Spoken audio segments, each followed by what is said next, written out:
So I'm designing this box for Classic Typewriter, and this is to improve the perceived value of the product. This is a company that does vintage typewriters, and you can see there's a fragile sticker built on because this saves them time and money not having to put their own stickers on. And there's a QR code that brings them to this website. Using the box as a classic example of advertising in motion. A lot of people see this box if they're curious about typewriters, which a lot of them are, particularly after they're intrigued by these quotes.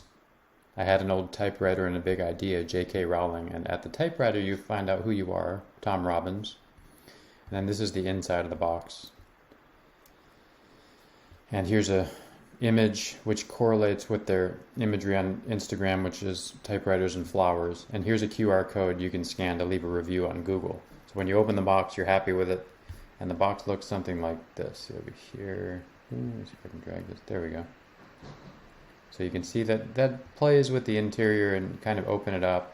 This writing on the paper says, "Welcome to the next chapter." This is the logo and another quote from Anne Sexton. Catering to this demographic.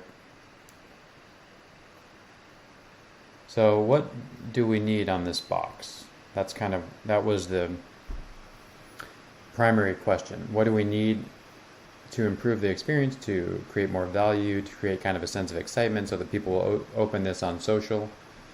And it's easily editable, so we can add other QR codes or hashtags. This QR code piece is kind of a test whether this vintage demographic even uses such things. I tend to think they kind of go between the two. We've done some questions and answers, and about 70% of them are using QR codes. So that makes it easier, particularly in the outside, just seeing the box, and you don't want to have to type in classictypewriter.com. You can scan that. And these are beautiful custom little QR codes. Imagery. So yeah, I just wanted to walk you through this packaging concept will be in use shortly. Thank you so much.